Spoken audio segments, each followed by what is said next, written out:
السلام عليكم ورحمة الله وبركاته. أعوذ بالله من الشيطان الرجيم. بسم الله الرحمن الرحيم. والصلاة والسلام على رسوله الكريم. رب اشرح لي صدري ويسر لي أمري واحلل عقدة من لساني يفقه قولي.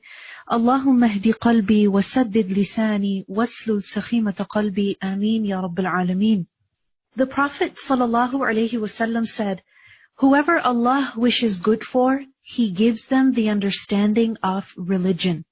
So this is Allah subhanahu wa ta'ala's huge mercy upon us, that He is giving us a chance to connect with His religion. It is His great mercy that He has given us the love for His religion and its understanding. Alhamdulillah. Because loving the religion is something good, but loving it alone is not enough. Knowledge, knowing it, understanding it, that is essential. Because the person who understands the deen, then they're able to accumulate much good, by which they benefit in this life, and they also benefit in the next life. And remember that learning sacred knowledge, the knowledge of the Quran, this is also an act of worship. Because Allah subhanahu wa ta'ala commands us to learn, fa'lam.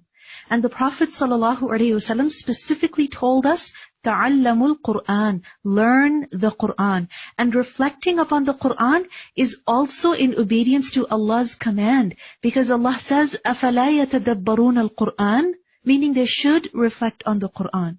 And also remember that reviewing the Qur'an with someone, meaning reading it together, this is a sunnah of the Prophet ﷺ. Because he used to review the Qur'an with Jibreel every night of the month of Ramadan.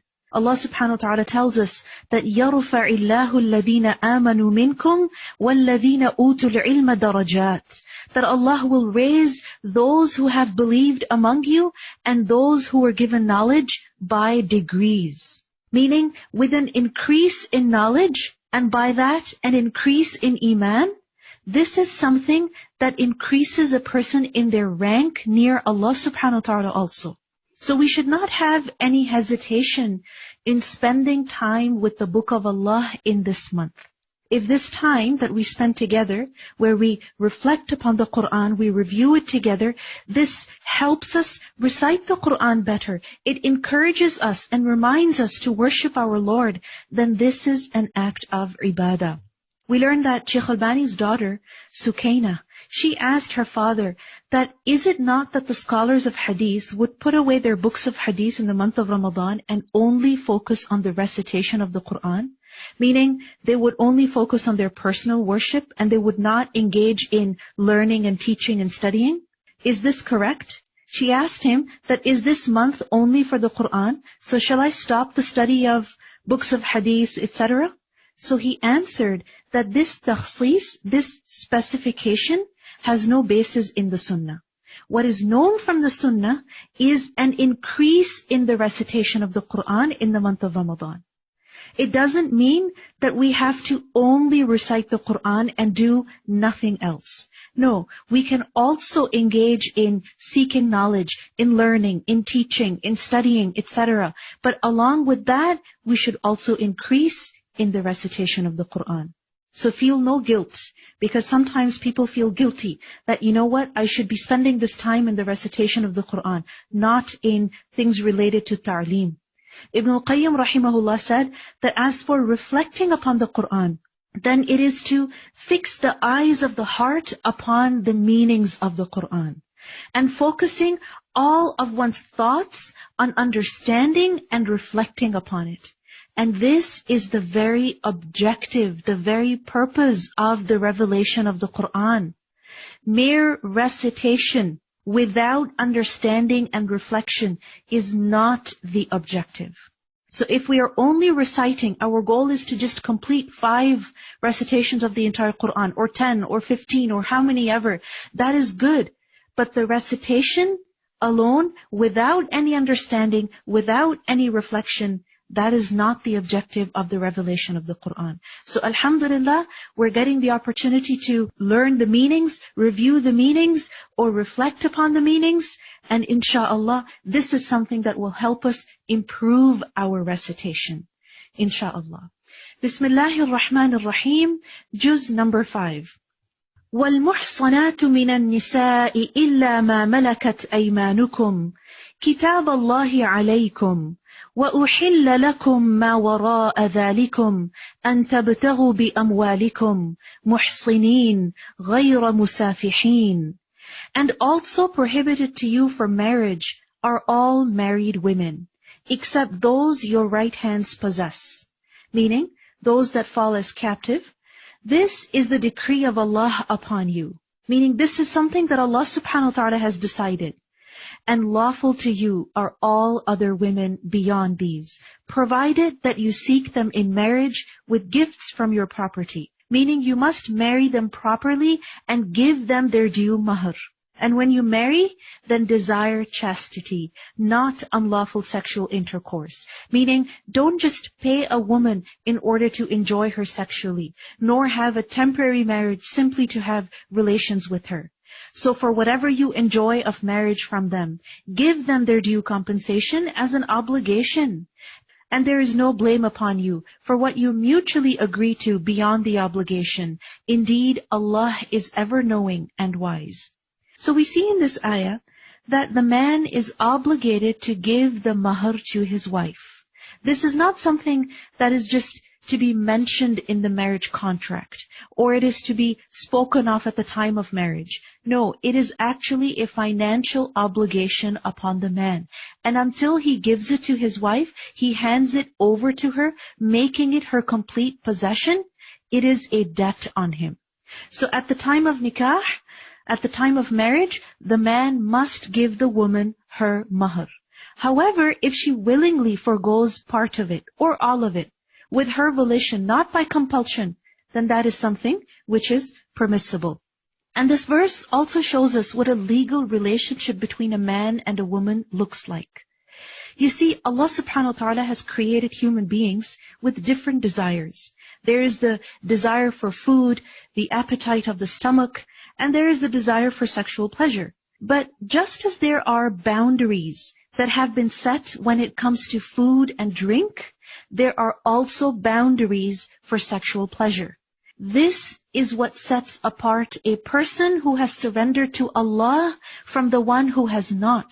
The person who has surrendered to Allah will not go on fulfilling their desire whenever and however and with whatever that they please. Rather, they will remain within the bounds of what is permissible.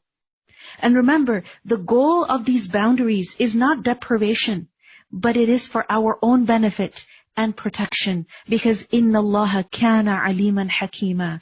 Indeed, Allah is ever knowing, ever wise. The Prophet ﷺ said that, O young men, those among you who can support a wife should marry, for it restrains eyes and preserves one from immorality. But he who cannot afford it should observe fasting, for it is a means of controlling the sexual desire. وَمَنْ لَمْ يَسْتَطِعْ مِنْكُمْ طَوْلًا. And whoever among you cannot find the means. The means to what? The means to marry free believing women. Then what should he do? Then he may marry from those whom your right hands possess of believing slave girls. Meaning set her free, a slave woman, but then the condition is that she must be a believer. And then you can marry her. And Allah is most knowing about your faith. Wallahu a'lamu bi-imanikum. You see, when it comes to the faith of people, we must deal with them based on their external, their outward. And Allah subhanahu wa ta'ala knows the reality of the hearts of people. The fact is that we don't even know what our level of faith is at times. Then how can we speak confidently about the faith of someone else? The Prophet ﷺ said that I have not been ordered by Allah to search the hearts of the people or cut open their bellies. Meaning, I am supposed to deal with people based on their outward. So, Wallahu a'lamu bi-imanikum. Allah is most knowing about your faith. You see, sometimes we hear about a certain individual who embraced Islam and then they married, a Muslim, and then people wonder that they embraced Islam for the sake of marriage. Their Islam is not sincere. We should refrain from passing such judgment. Because Allah subhanahu wa ta'ala is the one who knows why someone became Muslim and if they are really Muslim or not. Wallahu a'lamu bi-imanikum. You believers are of one another. Meaning all of you are children of Adam. You see, in this ayah, the men are being allowed to marry a slave woman, right? Provided that she is a believer.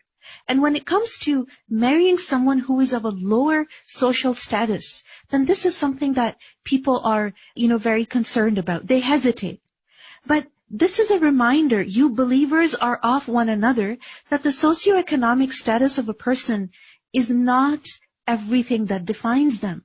There is more to a person than their lineage, than their wealth, than their physical appearance. So let us not be superficial when it comes to marriage. It is said, so marry them with the permission of their people and give them their due compensation according to what is acceptable. Meaning even to a slave woman, give her the mahr. Then what do you think about a free woman? Remember, what makes nikah different from zina is the fact that nikah is public and zina is secret. So nikah marriage should be with the permission of the woman's family. This nikah should be known. They should be chaste. Neither of those who commit unlawful intercourse randomly, nor those who take secret lovers. But once they are sheltered in marriage, if they should commit adultery, then for them is half the punishment for free women. This is for him among you who fears sin. But to be patient is better for you, and Allah is forgiving and merciful. Here in this ayah, we see that slavery is mentioned. And when it comes to slavery, this is a complicated topic that, quite frankly, is very hard for many people to comprehend. The problem is that when we think of slavery, we think of the transatlantic slave trade, we think of ISIS, we think of movies or books such as 12 Years a Slave, and we can only imagine then that slavery is something evil. And the very mention of such things in the Quran makes us extremely uncomfortable. Remember that slavery was something common at the time when the Quran was revealed. Not just in Arabia, but everywhere. It was a global reality. And like everything else, guidelines regarding slavery were given that would eventually lead to its abolition. And if not that, then if slavery does exist ever in a place or a time, then Islam is clear about the rights of the slaves, how they should be treated, how they should be viewed, and so on and so forth. And I want you to try and look past the biases that we have developed and appreciate this ayah, that how a Muslim man is being encouraged to marry a slave woman, to set her free, to give her mahr, to seek permission from her family, and then marry her. Does this not tell us about the status of those in slavery in Islam? And this verse, unfortunately, many people use to show that in Islam it is allowed to rape female war captives and slave women. Remember that slavery in Islam is not legalized rape, as some people like to claim. Consider the hadith of the Prophet ﷺ where he said, whoever strikes his slave sharply or slaps him, then the expiation for the sin is to set the slave free. If beating is not allowed, if hitting is not allowed, then what do you think about sexual violence? Would there be any room for that? We learned that Imam Shafi'i, he said that as for sexual intercourse, its purpose is pleasure, and no one may be forced into it. Meaning coercion goes against the very nature of this act. And we see that the Prophet ﷺ, he urged the fair and kind treatment of the weak. He said, "Istawsu bil usara khayran," that I enjoin you to treat prisoners well. Bin nisa'i khayran, I enjoin you to treat women well also. And in his final illness, he urged his ummah to pay special regard to two matters. As-salat wa ma malakat aymanukum. Pay attention to your salah, and also pay attention, meaning fear Allah, regarding the slaves. Yuridullahu liyubayyina lakum. Allah wants to make clear to you, meaning all of these matters are laid out clearly over here so that you know what is lawful and what is unlawful. And He intends to guide you to the good practices of those before you and to accept your repentance. And Allah is knowing and wise. وَاللَّهُ يُرِيدُ أَن يَتُوبَ عَلَيْكُمْ. And Allah wants to accept your repentance. But those who follow their passions want you to digress into a great deviation. يُرِيدُ اللَّهُ أَن يُخَفِّفَ عَنْكُمْ. And Allah wants to lighten for you, meaning your difficulties, your burdens. Allah subhanahu wa ta'ala intends to create ease for you. Why? وَخُلِقَ الْإِنسَانُ ضَعِيفًا. And mankind was created weak. So we see that the commands that are given in the surah and in the Quran, the allowances that are given, they are actually for our ease. And we see that all of these commands and all of these restrictions and prohibitions and allowances, they are realistic, they are practical laws which ensure justice for all people. And apparently, when we study Islamic law, especially that which is related to marriage, we may feel that there are so many restrictions, there's too many rules. But if you think about it, yes, restrictions do make us uncomfortable, but restrictions are also healthy. Boundaries are actually necessary because too much freedom can actually create difficulty for people. Think about it. Why do we have traffic lights? Why do we have lane markings? Why do we have speed limits? Because too much freedom on the road can be devastating. So just like that, when Allah subhanahu wa ta'ala has given us these boundaries, these laws, this is not to deprive us. This is not to put us in hardship. This is actually to create ease for us. Ya ayyuhalladhina amanu. O you who have believed, do not consume one another's wealth unjustly. Meaning do not adopt illegal ways of acquiring wealth. Whether it is theft or burglary or interest or bribe or fraud or any other way. But only in lawful business by mutual consent. وَلَا تَقْتُلُوا أَنفُسَكُمْ. And do not kill yourselves. Or this also means do not kill one another. Because killing another Muslim is like killing oneself. Because a Muslim's life is sacred. We are supposed to be one body. And the punishment for manslaughter is death. So لَا تَقْتُلُوا أَنفُسَكُمْ. And literally, do not kill yourselves. And this tells us very clearly that suicide is haram. It is not something permissible. Indeed, Allah is to you ever merciful. Inna Allaha kana bikum rahima. This is why Allah subhanahu wa ta'ala has set these boundaries for us. You see, sometimes what happens is that a person feels exasperated by their circumstances, and they think that it is better to just end their life. Remember, the only thing that is certain in your life is actually your death. Sooner or later, you are going to die. You're not going to live in this world forever. But because Allah subhanahu wa ta'ala is the one who has given you life, He is the one who has the right to take it away. This is not a choice that we make ourselves. This is the choice that is with the owner. This decision belongs to the owner alone.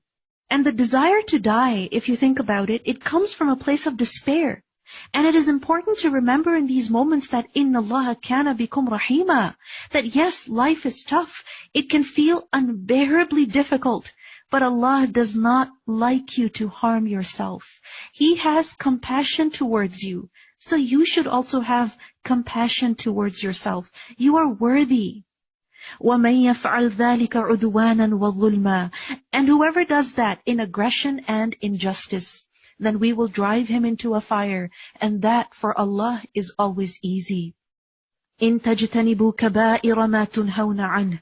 If you avoid the major sins which you are forbidden, we will remove from you your lesser sins and admit you to a noble entrance, meaning we will admit you then into Jannah. It is necessary that we avoid major sins. And remember, a major sin, Ibn Abbas radiallahu anhu explained, is a sin for which is threat of hell, or the curse of Allah, or His wrath. And the Prophet ﷺ clearly informed us what major sins are. He said, "Shall I tell you which is the worst of major wrong actions?" And the companion said, "Yes, O Messenger of Allah." And he replied, "Associating partners with Allah and disobeying parents." Subhanallah. After shirk, disobeying parents. And then he was reclining at the time, but he sat up. And after sitting up, he said, and false witness, meaning giving false testimony. This is also a major sin. In another hadith we learn, he said, avoid the 7 great destructive sins. So the people asked, what are they?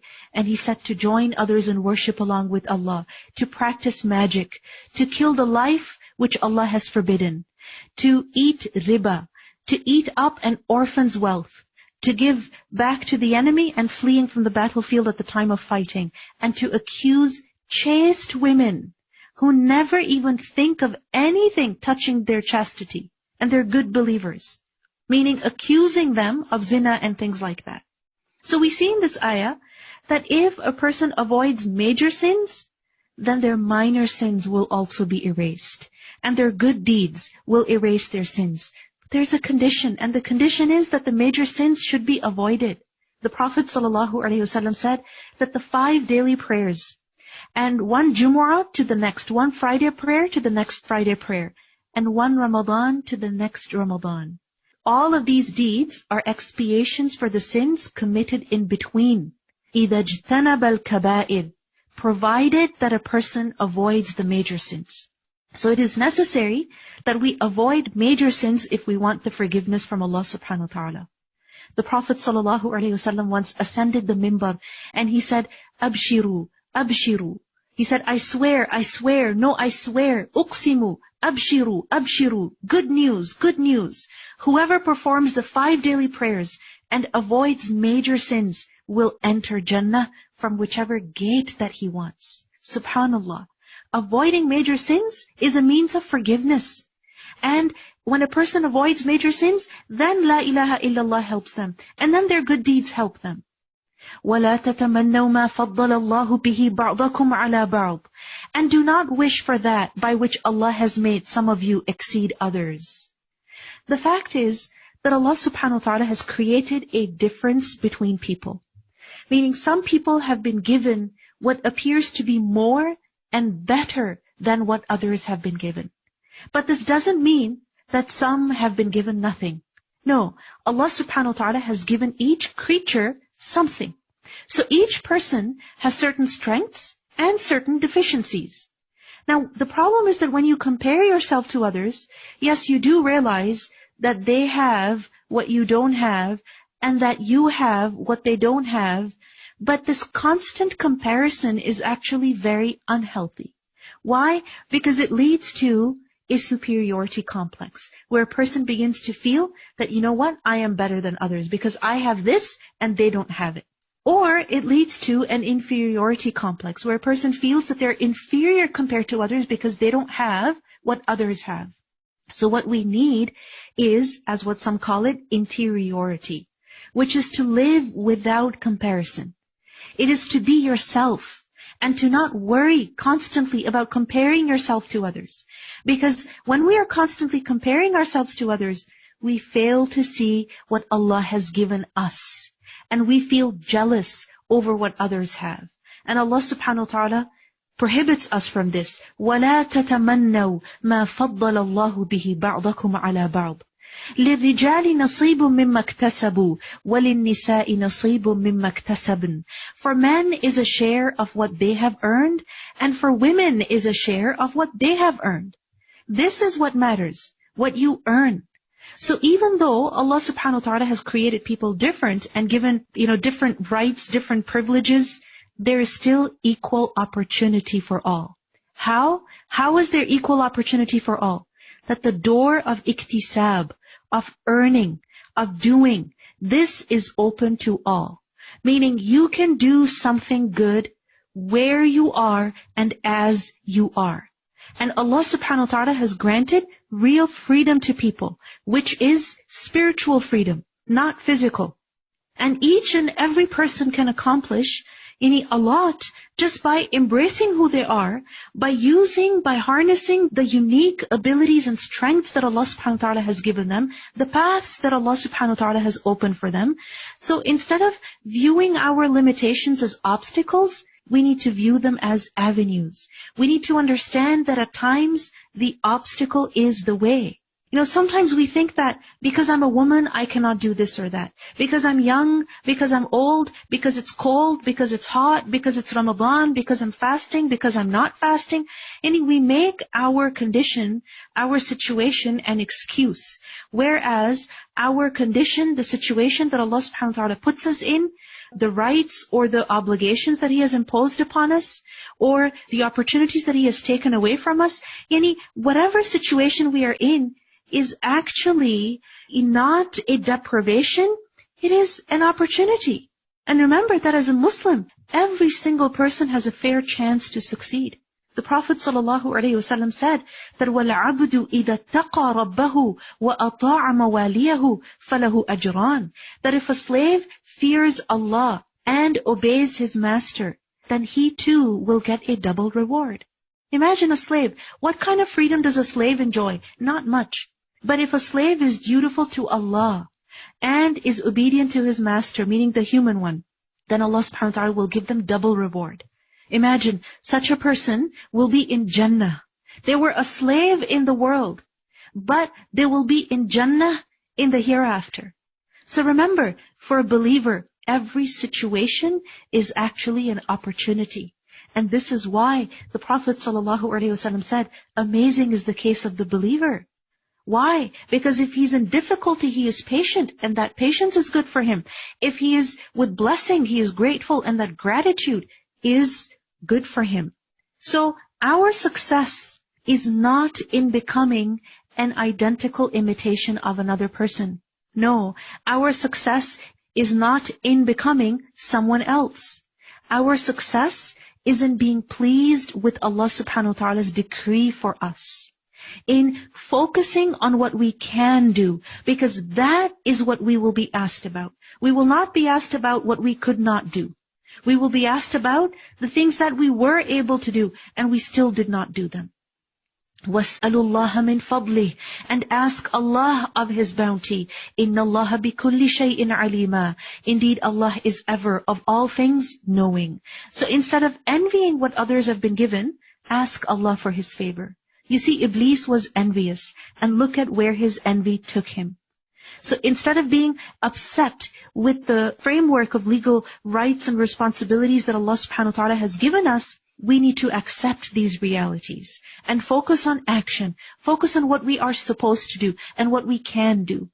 And when you sense some kind of shortage, then call upon Allah subhanahu wa ta'ala, who is the source of all blessings. Your du'as will take you somewhere, but your jealousy won't.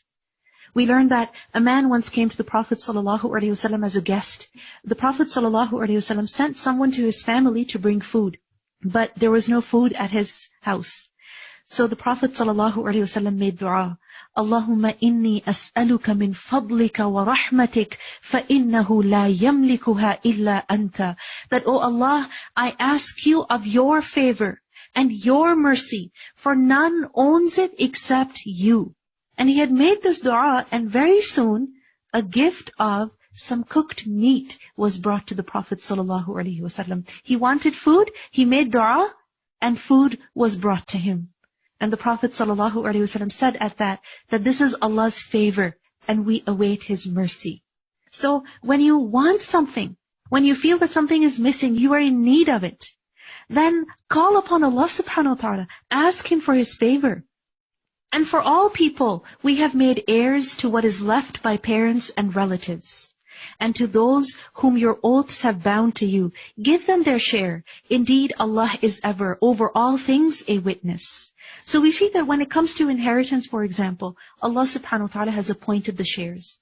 And when it comes to these shares, they're not all equal. There are certain relatives whose share is greater compared to the share of others. So when you see these differences, on the surface, it seems like, oh, this is unfair. But this is Allah subhanahu wa ta'ala's decision. And instead of wishing for what others have been given, we should focus on what we have been given. And we should focus on iktisab, on doing something. Because remember that the door of action is open. Indeed, Allah is ever all things a witness.